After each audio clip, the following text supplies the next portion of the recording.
Hi, good morning, Trish. This is Scott Hunsaker. Hey, I saw that you saved a few properties on the website and just wanted to give you some additional information that you can't find on the web on your own. In the MLS, you can take a look at that property you were looking at Drexel Hill here, and you can see that this property's been on the market for 179 days. So there should be a little bit of price flexibility.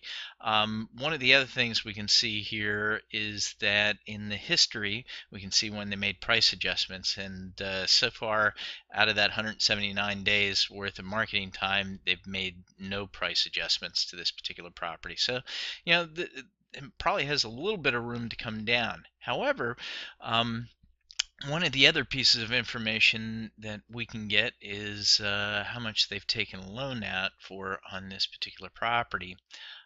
And we can get that through our public record search. Your public record search would not have this information, but it looks like they had a mortgage of 202,000 on this. So there's a little bit of room, but probably not. There's a little bit of a floor there. 2013, they've only had this refi for 3 years. Well, going on 3 years now. And so not a lot of this equity would have been paid down, so maybe a few $1,000s lower than what it is here.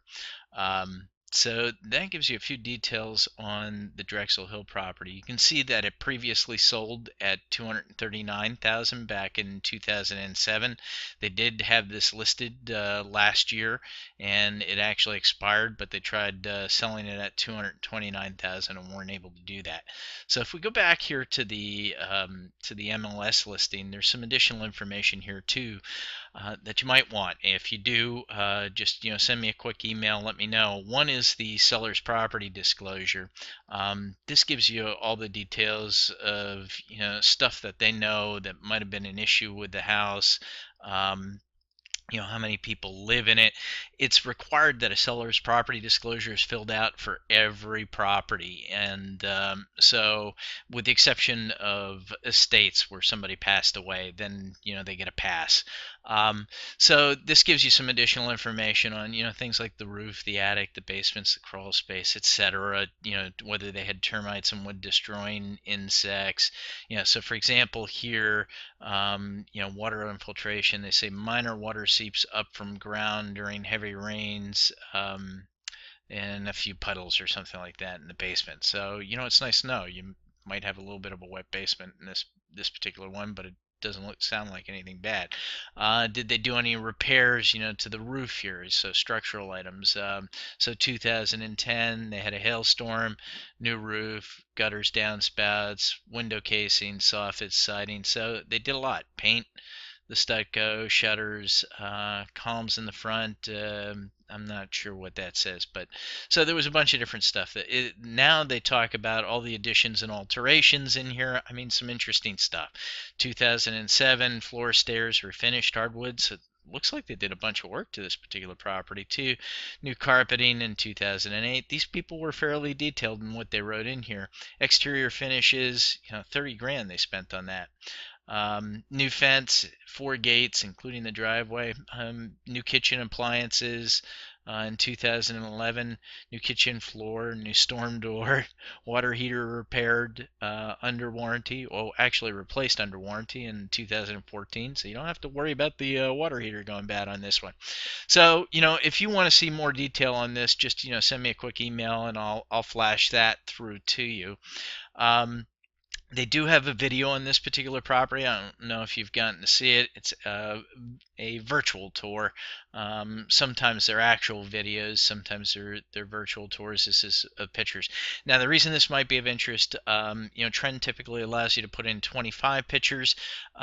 These virtual tours sometimes include more pictures of stuff that you typically haven't seen on the net as well. So if you've seen that, great. Don't worry about it. If you haven't and you want me to send that through to you, I can do that as well. So that's the one property. The other one you had saved was in North Wales. This one is also active. Let me just make sure that, yeah, that one's active as well, so it's not under agreement. This one's been on the market for 59 days, so not a long period of time. Take a look at the history, just like we just did, and we see a pretty active history here. So it looks like back in 2014 it was on the market. It didn't sell. They had it on the market at 224.9. My gosh, and now they're trying to get more for it. Yeah, that usually doesn't work. So, and if you take a look back in 2009, it settled for 216,000. So they're trying to get more money than what they originally paid for it here. Um, not quite working out. I'm not sure why they would go up in price unless they made some upgrades to the property, and that we can actually take a look at and see here if they have it. And the seller's property disclosure on this one isn't up and listed on the multi-list. It is required. If you want it, we can request it and get that additional information too. So take a look at the public records here, and if we do that, wow, there's a rich history. So it actually sold in 2006, 2009, 2012, and then after 2000, and it was rented here. So this was a rental, $1,500. You see that? So, 2014 they tried to list it. It was withdrawn. 2015 for a period of time, withdrawn again. Withdrawn and then relisted again at higher prices. So the only thing I can think is that, and they also listed it for rent here. So on September 30th, 2015, they're saying, okay, either I'll sell it or I'll rent it. And I guess that's the approach they're taking. So if we take a look at the financing here, they've only have 52,000 of this. Looks like is actually financed. The rest it looks like it was paid off. They have the sale amount at 216,000 prior. That's what it sold for. Yeah, so basically the loan amount, very small loan amount on this. So there might be some wiggle room. They'd have a tough time.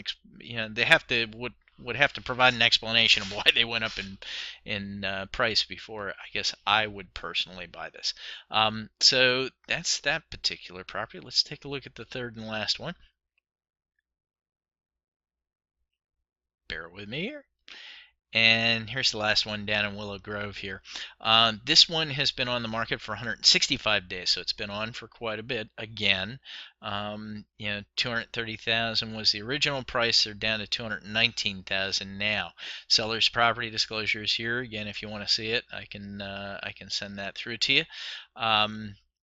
If we go to the history here first again, we can take a look and see what they've been doing here in the past. So 2013, they had it on the market at 239.9, dropped it to 234.9, didn't sell in 2013, and then it expired.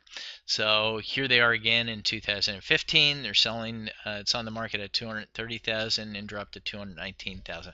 By the way, if you're thinking, oh my God, all these didn't sell in the past, and maybe I'm buying something that's a piece of junk.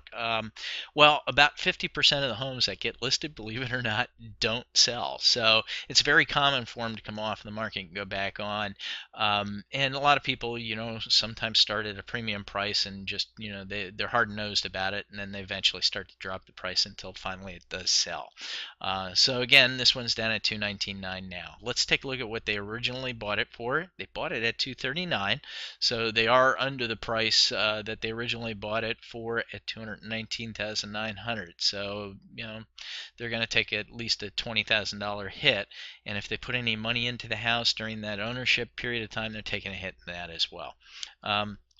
So okay, let's take another look at the public records here.